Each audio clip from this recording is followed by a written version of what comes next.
അപ്പോൾ എന്തായാലും നമുക്ക് ഈ ആഴ്ച എന്താണ് ഫുട്ബോൾ വേൾഡിൽ നടന്നതെന്ന് നമുക്ക് നോക്കാം. എന്തായാലും നമുക്ക് വീഡിയോയിലോട്ട് പോകാം. Rodri to Real Madrid. അതെ, കേട്ടത് ശരിയാണ്.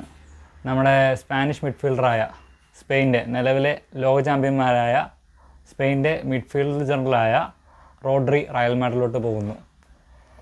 സംഗതി കൺഫേം ഒന്നും ആയിട്ടില്ല. പുള്ളിക്കാരന് അടുത്ത വർഷം 2027 ജൂൺ വരെ കരാറുണ്ട് മാൻ സിറ്റി ആയിട്ട്.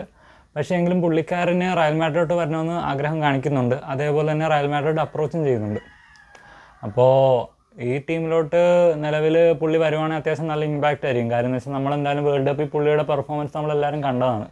പുള്ളി എന്ന് വെച്ചാൽ നല്ലൊരു DMF ആണ്. എന്തായാലും പുള്ളി അവിടെ നിന്ന് നല്ലപോലെ ബോൾ എടുത്ത് കളിക്കുന്നൊരു കൂട്ടത്തിലാണ്. അതേപോലെ തന്നെ പുള്ളി നല്ലപോലെ ഇൻ്റർസെപ്റ്റ് ചെയ്തെടുക്കും. നല്ല പക്ക ഫോമിലാണ് ഇപ്പോൾ നിൽക്കുന്നത്. ഇപ്പം തന്നെ വേൾഡ് കപ്പിലെ ഗോൾഡൻ ബോൾ പുള്ളിക്കാണ് കിട്ടിയത്. അത് മെയിനായിട്ട് തന്നെ പുള്ളിക്കാരൻ നല്ല പാസ് ആക്യുറസിയും നല്ല ഇൻ്റർസെപ്ഷനും നല്ലപോലെ വർക്ക് ചെയ്ത് കളിക്കുന്നൊരു പ്ലെയർ ആയതുകൊണ്ടാണ് മെയിനായിട്ട് കിട്ടാനും കാരണം. അപ്പോൾ ഒന്ന് നോക്കാനാണെങ്കിൽ റയൽ മാഡ്രിഡിൽ ഇപ്പോൾ അങ്ങനത്തെ ഒരു പ്ലെയർ വന്നു കഴിഞ്ഞാൽ അത്യാവശ്യം നല്ല ഇമ്പാക്റ്റ്ഫുൾ ആയിരിക്കും. പക്ഷേ ഒന്ന് വേറെ വഴിക്ക് നോക്കാനാണെങ്കിൽ അവർക്ക് നല്ലപോലെ ഡിഫൻസാണ് സെറ്റാക്കേണ്ടത്. കാരണം എന്ന് വെച്ചാൽ കഴിഞ്ഞ പ്രാവശ്യം തന്നെ നോക്കുകയാണെങ്കിൽ യമാലിനെയൊക്കെ പിടിച്ചിടാൻ ഭയങ്കര പാടായിരുന്നു. അപ്പോൾ യമാലിനറിയാമല്ലോ, ചെക്കനാണ് ഒരു ഭ്രാന്തനെ പോലെ. പുള്ളിയാണെങ്കിൽ ഇൻസ്റ്റയിലൊരു സ്റ്റോറി വിട്ടിട്ട് നേരം കളിക്കാൻ ഇറങ്ങും. എന്നിട്ട് പിന്നെ കാണുന്നത് അറിയാമല്ലോ, അങ്ങ് വധിച്ചങ്ങ് വിട്ടേക്കും. ആ ഒരു ലെവൽ കളിയാണ് പുള്ളി. അപ്പോൾ അതേപോലെ തന്നെ നമ്മുടെ ഇത് നോക്കുകയാണെങ്കിൽ തന്നെ കഴിഞ്ഞ സീസണിൽ അത്യാവശ്യം റയലിന് നല്ലപോലെ പെർഫോമൻസ് കാണിക്കാൻ പറ്റിയിട്ടില്ല. അപ്പോൾ എന്തായാലും ഈ സീസണിൽ ഇത്തിരിയൂടെ മെച്ചപ്പെടുത്താൻ വേണ്ടിയുള്ള ശ്രമത്തിലാണ് റയൽ എന്തായാലും നോക്കുന്നത്. അപ്പോൾ കഴിഞ്ഞ 2 സീസണിലായിട്ട് കപ്പൊന്നും കാണാത്തതുകൊണ്ട് അവർ നല്ലപോലെ ട്രൈ ചെയ്യുന്നുണ്ട്. ഡിഫൻസൊക്കെ അത്യാവശ്യം നല്ല പ്ലേയേഴ്സിനൊക്കെ എടുത്തിട്ടുണ്ട്. നമ്മുടെ കുക്കറയിലേക്ക് വന്നിട്ടുണ്ട്. എന്താകുമെന്ന്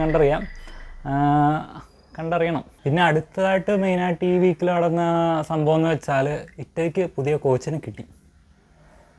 അതെ, കുറേ നാൾക്ക് ശേഷം നല്ലൊരു കോച്ച് വന്നിട്ടുണ്ടെന്നാണ് കേട്ടത്. റോബർട്ടോ മാൻസിനി അത്യാവശ്യം നല്ലൊരു കോച്ചാണ്. നേരത്തെ യൂറോ ഒക്കെ അടിച്ചതാണ് പുള്ളിയുടെ അണ്ടറിൽ. നേരത്തെ ഇവർ പിർലോനെ സൈൻ ചെയ്യാനൊക്കെ നോക്കി. അത് കുറച്ച് കോൺട്രവേഴ്സിയൊക്കെ ആയി. അങ്ങനെ വെച്ചാൽ പുള്ളിക്കാരന് കുറച്ച് ഒരു റഷ്യ ബിഡ് മാഫിയായിട്ട് കണക്ഷൻ ഉണ്ടെന്നൊക്കെ പറഞ്ഞുകൊണ്ട് അത് ഭയങ്കര പ്രശ്നമായതുകൊണ്ട് പുള്ളീനങ്ങ് കോച്ചാക്കാൻ പറ്റിയില്ല. അതിൻ്റെ പിന്നാലെ പൗലോ മാൽദീനിയൊക്കെ ടെക്നിക്കൽ ഡയറക്ടർ സ്ഥാനത്ത് നിന്നൊക്കെ ഒഴിഞ്ഞു കൊടുക്കുന്നു. പിന്നെ ലിയനാർഡ് പുള്ളിയൊക്കെ സ്ഥാനം വിട്ടുകൊടുക്കുന്നു. അങ്ങനത്തെ കുറച്ച് പരിപാടിയൊക്കെ നടന്നായിരുന്നു. അതിന് ശേഷമാണ് ഇപ്പോൾ ഈ ഒരു സൈനിങ് നടന്നേക്കുന്നത്. ഇപ്പോൾ അറിയാമല്ലോ, ഇപ്പന്മാരിപ്പോൾ വേൾഡ് കപ്പ് കണ്ടിട്ട് തന്നെ കുറേ ആയിട്ടുണ്ട്. കണ്ടറിയാം, ഇനിയെങ്കിലും ഒന്ന് കയറിയാൽ മതി. പണ്ടത്തെ വലിയ രാജാക്കന്മാരൊക്കെ ആയിരുന്നു. പക്ഷേ ഇപ്പോൾ വലിയ ഗുണമൊന്നുമില്ല. അവിടെ വേൾഡ് കപ്പിന് ക്വാളിഫൈ ആവാണ്ട് ആശാന്മാരിങ്ങനെ പുറത്ത് നിന്ന് കളി കാണലാണ് മെയിൻ പരിപാടി. ഇനി എപ്പോഴാണോ പ്രതാപകാലം വന്നതെന്ന് അറിയാൻ പറ്റില്ല. അതേപോലെ തന്നെ അവരുടെ ടെക്നിക്കൽ ഡയറക്ടറായിട്ട് ഇപ്പോൾ വന്നേക്കുന്നത് റനിയേരിയാണ്. പണ്ട് ഫുട്ബോൾ കണ്ടിട്ടുള്ളവർക്കറിയാം പുള്ളിയുടെ റേഞ്ച്. പുള്ളി എന്ന് വെച്ചാൽ വേറെ ലെവൽ മനുഷ്യനാണ്. അപ്പോൾ എന്തായാലും ചിലപ്പോൾ ഇറ്റലി നല്ലപോലെ മാറുമായിരിക്കും. അതും കണ്ടറിയണം.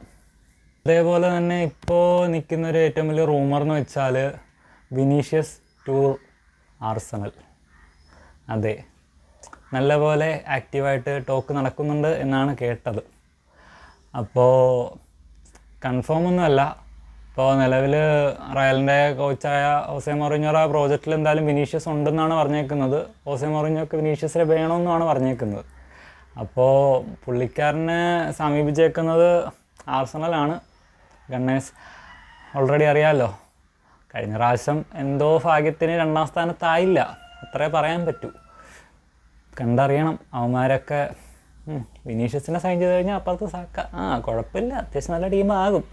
പക്ഷേ അത് ഉറപ്പൊന്നുമില്ല. അടുത്ത വർഷം വരെ പുള്ളിക്കാരന് കോൺട്രാക്റ്റ് ഉണ്ട്. പക്ഷേ പ്രശ്നം എന്താണെന്ന് വെച്ചാൽ അതിൻ്റെ റിന്യൂവലിന് തയ്യാറാവുന്നില്ല പ്ലെയർ. അപ്പോൾ എന്തായാലും അടുത്ത പ്രാവശ്യം ഫ്രീ ഏജൻ്റ് ആവാൻ ചാൻസ് ഉണ്ട്.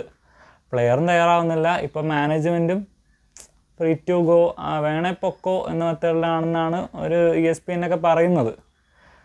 അപ്പോൾ ഞാനും റയലിൽ നിന്ന് വിട്ട് പുള്ളിക്കാരൻ ആർസണലിൽ പോവുകയാണെങ്കിൽ അത് നല്ലൊരിതായിരിക്കും. പുള്ളി അത്യാവശ്യം നല്ല പ്ലെയറാണ്. നല്ല ലെഫ്റ്റ് വിങ് ഫോർവേഡാണ്. ഇപ്പോഴത്തെ ഏറ്റവും നല്ലൊരു മികച്ച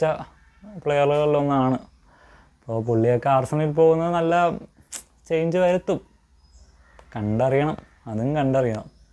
അപ്പോൾ ഇതേപോലുള്ള വീഡിയോസിനായിട്ട് ഇനിയും എന്തായാലും ഈ പേജ് അങ്ങ് സബ് ചെയ്തിട്ടേ എന്തായാലും കൂടെ കുടിക്കോ.